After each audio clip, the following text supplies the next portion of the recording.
Alice, also known as CheshiresOwner, both here on YouTube and on Twitch, and today I'm going to talk to you about my disease. It's a condition that I have, and it's a rare one, so there's not too much information about it. I know there's a couple of other videos, but they're made from people with another type than I have, so I thought it would be interesting to make one myself.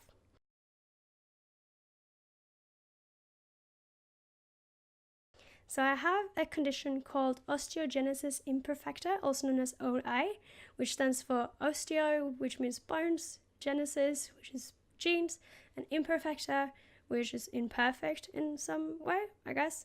So basically, it's a connective tissue disorder, and I break my bones. Yeah, my bones are fragile. I'm fragile. And if you step on my toe, it will probably break. If I do certain things, certain sports, I will probably break. And that is the main part of it. But there's also a lot of other symptoms, like you can have loss of hearing, loose joints. I have the loose joints. You can have bad teeth. Mine are mostly fine. I bruise very easily is another thing. General pain is a really fun one. Normal, just teeny tiny pain here and there. I'm really used to having pain mostly every day. So it doesn't really bother me that much. But you can also, there's other people that take pain meds nearly every day because of their pain. I rather want to not take it and then save myself for the more maybe worse situations where I would need the pain meds more, so I don't take it on a daily basis. But I have some friends that might do. Another thing is my eyes. If you see, I think they're called the sclerae. The white part of my eyes are not actually white. There's a bluish gray, and that's the only visible symptom for my type. And it's nothing you really see unless I tell you to look into my eyes and see if you can see that they're not white.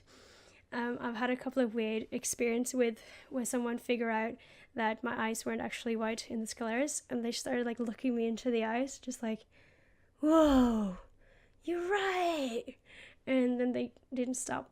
That was a weird experience. Another thing is that I'm really short. I'm 155 centimeters, which is pretty tall for my disease, but kind of short for an average European person. So take it as you please, but a disease, the OI has definitely affected my height, I'm pretty sure.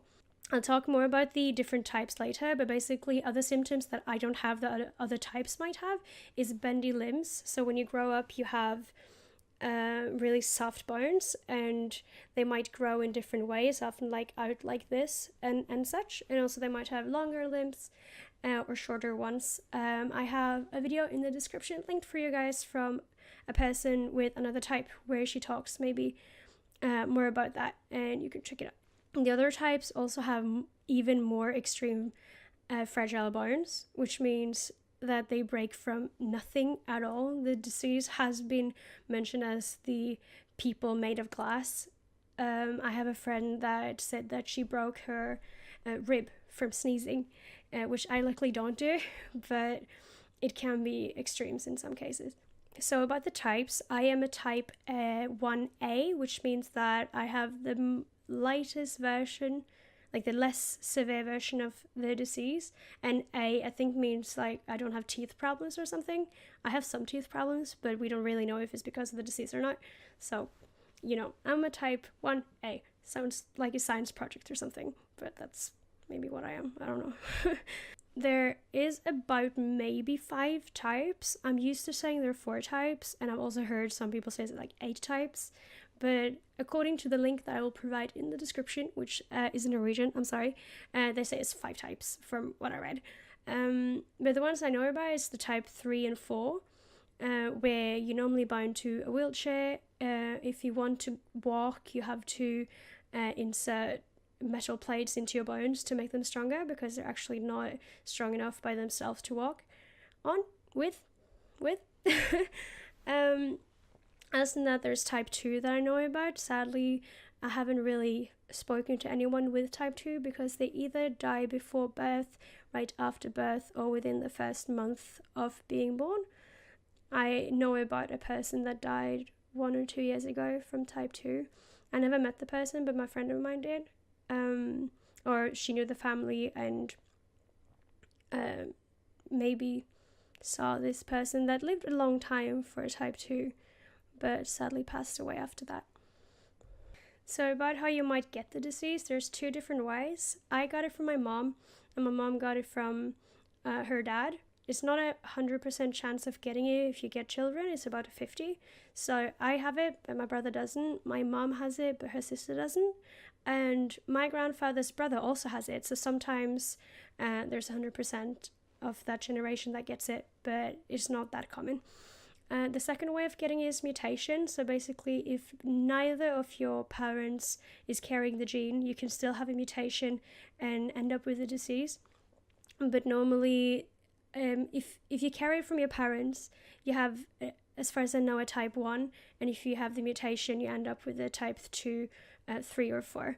100% about if that's how it works with the getting type parts, I'm a little bit unsure about, but from my experience, that's how it works. So now that we're done with all the facts, I thought we rather would talk about my own experiences. So I am type 1, which means that it's not that severe. And if you look at me for the first time and you don't know me, I would say that you might not think that there's anything wrong with me. So for my whole childhood, even though the people in my class and other people around me might have known about that I had something wrong with me, they couldn't really see it. And as children, it's really hard to understand that then, I would say. So for the whole elementary school, everyone just looked at me as weak because I didn't really know, and I still don't know today, how much my body can handle. I don't know how much a normal human being is supposed to handle when it comes to bone fractures and such. So I was always really scared and tried to stay out of situations because I never knew when my bone was going to break.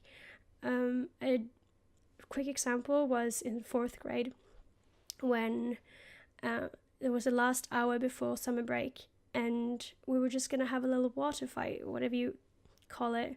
It was hot, playing with water, everyone was just running around and having a good time. And that last hour, right before my trip to Denmark with a private pool, I broke my foot from slipping on something on the ground that was wet. And I was just going to have fun, and I was just going to let myself go that one time. And then 2 minutes later, I broke my foot. And I would say that's not something everyone experiences. And because you never know when anything is going to happen, you get really uncomfortable by trying new things or things that might send you to the hospital. Like now that I'm more grown up, I would say it might be a little bit different, but I'm still really scared for big crowds and maybe loud people, bigger people that might not have fully control over their body, like drunk people, because they normally don't mean any harm, but sometimes they can end up hurting you more than they want to hurt you. They normally don't want to hurt me at all, but it happens. So I get really uncomfortable and try to stay out of situations like that. If I go to events or bigger parties, I feel kind of obligated to tell people about my disease, just in case something really bad would happen. People know that they shouldn't treat me the same way you would treat a hurt person without the condition, I would say, because doctors also has to take care of me in a different way. But you don't want to go around and say, hey guys, I have this disease, just don't touch me, you feel really awkward. So normally I end up just not saying anything. My closest friends knows about it, and my outer circle's like, yeah, she has something, she breaks her bones, right? Like they kind of know about it, but I don't like to announce it, and normally it's all fine. Like normally nothing ever happens, but I'm just really scared of that one time where something really wrong is gonna happen, and hopefully that day never comes. But we'll see. I would say that people with this condition are normally really positive people, and we don't look at our disease or condition as something that holds us back, except, I'm weak as git, but I'm having a good time anyways, right? So in that spirit, I would say that all my different stories of how I've broken my different bones and gotten in some interesting situations, I would say is a really good video for another day. So if you can handle broken bones and funny stories about those sorts of things, look forward to that. And I hope you found this video interesting. I think if you're interested in rare diseases or more about this, you should definitely search it up on Osteogenesis Imperfecta. It should be in the title, so you should be able to search it for yourself. Else than that, thank you so much for listening and watching, and I might see you either in another video or check me out on Twitch. I stream every week, links in the description, and yeah, bye bye.